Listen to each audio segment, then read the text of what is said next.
Jean-Philippe, you live in the States, but now at the moment you're in France. You're giving clinics in France and in Germany these days. And could you introduce yourself to the readers of Horse Aware and tell us about your method of endo-tapping, which is quite amazing, I guess. Thank you. Well, I lived in the States for 32 years now, and I've been educated in Europe, France, Portugal, and so on, and I've kept many contacts here, including with Mr. and Mrs. Henriquet. Mrs. Henriquet was a French Olympian. So I've been giving a number of clinics here, and on this trip I was in Germany as well as here, giving dressage clinics to competitive riders, non-competitive riders, but basically helping horses and helping riders how to resolve equestrian problems, training problems. And the particular technique I've developed to enhance my classical education is called endo-tapping. It's based on a method of fast, light tapping on the horse with a whip that has a soft ball at the end, which means that it doesn't create adrenaline, you know, it doesn't sting, right? And what that does, it does a very different reaction than a normal whip, and the horses relax. And so it works at several levels. At one level, the very quick tapping gives a general relaxation of the horse, so you get the head lowering, your eyes, you know, getting soft, the mouth moving, etc., etc. Horses passing manure, all of those things, and the horse likes that so much that you can associate pretty much any situation that is stressful to relaxation through the tapping. So if you train the horse in his stall to be tapped and relaxed at a given moment, you go to the trailer, you tap him, he's relaxed in the trailer, you go to the show, he's relaxed at the show, you go to the vet, he's relaxed at the vet, etc., etc. And pretty soon, the emotional baggage of each situation is associated to relaxation as opposed to stress and fear and excitement and all of those things. So that's the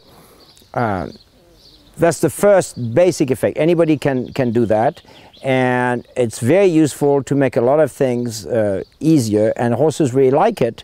So they end up preferring it to any other excitement. I mean, I've had many students telling me, oh, my horse saw some other horses galloping and he was ready to get all excited, and then he went like, it's not enough worth it, right? And then you give a little tap and the horse goes back to, you know, to be soft, right? And the effect of it is cumulative, so the more you do it, the better it works and the less of it you need. So the first day you may tap the horse 15 minutes to get where you want, but pretty soon 15 seconds will give you the same result. So it's a natural reflex that tapping creates relaxation. It's also a conditioned reflex that the more you do it, the better it works. And the rider becomes the one who gives that welfare to the horse. And right. The horse recognizes his rider as a welfare giver. Exactly. I mean, the rider ends up being the dope dealer. You know, you're giving him endorphin, everybody wants endorphin, everybody wants dopamine, everybody wants to feel good, right? So every time you do something new, you go tap, tap, tap, the horse goes, okay, right? We've seen mares, for instance. I'm a breeder, so we have, the vet comes to see the mares, he has to palpate the mares rectally. Most mares don't like that very much. We tap the mare at the time she's being palpated and they relax.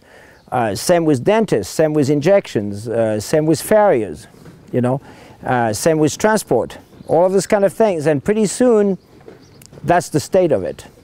Now, beside that, there's a different form of tapping which is associated with locomotion, and we can relax the horse in the locomotion by creating a bigger reach, a bigger range of motion, right?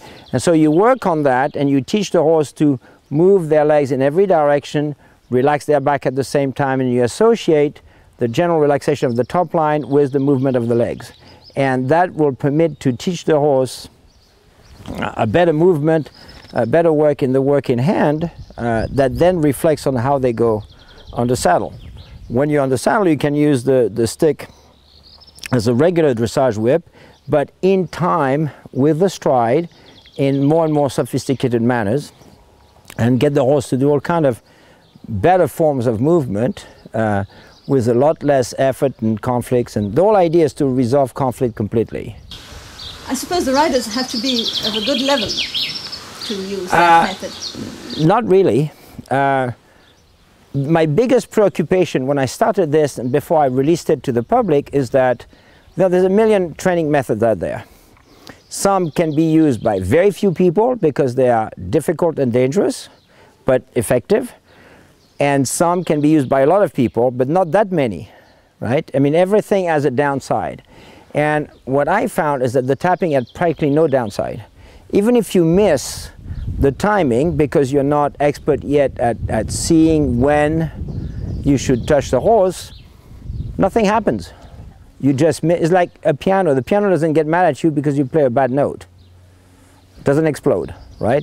So in effect, it's exactly like learning the piano. When you learn the piano, you've got to learn, I don't know, you say solfège, you know, scales, right? And you just apply yourself and you learn you learn how to do it, and little by little you get better synchronized, you get looser in your fingers. With the horse, what I teach people is focus on one foot. You work in hand and look at one foot and try to make that foot do a bit more this way or that way, right? When you get that one going, then look at two, and so on, right? And usually in 3 or 4 days of practice, people manage to have a good degree of influence, but because they can go back to the quick tapping for relaxation, it's like a big eraser. So whatever mistakes you made, you go tap, tap, tap, and the horse go, okay, whatever, you know? So it's really particularly, it's particularly safe, and it has application into absolutely everything. I will say that I remember one time I was giving a clinic in a huge setting where we had lots of different natural horsemanship trainers, all giving clinics, and most of them very well-known names that I won't mention today. And at night after dinner, we all went back to the stalls, and we, you know, you try my horse with your method, and I try your horse with my method, and so on. And so I demonstrated on one of the trainer's horses, and one of the guys there said to me, you know, it's really funny is that you never mentioned the mind of the horse and you absolutely got it in 10 minutes. I said, yes, I don't need to. If I teach the horse to be relaxed, to move his feet, to follow me, etc., I got his mind. It's not a problem. Because the behavior of the horse goes by his body. Behavior is body movement in a horse. It's not, they're not saying you a letter. Right? So when you modify and harmonize the body movement, when you harmonize the posture, when you make the horse more comfortable doing things by releasing his top line, becoming balanced, becoming relaxed, they're very happy about it. So they have no reason to go anywhere else. You know, it's like ongoing mutual scratching. They love the stuff. That sounds like a beautiful program, Jean-Philippe. It's very good, yes. I hope everybody can manage to learn that and use it, because it sounds yeah, and I speak a little bit of English, and I live in the States, so if anybody needs me there, I'll be happy to show it to them. Yes, well, we will give your email address if we may. Thank you very much, Jean-Philippe. You're welcome. Thank you.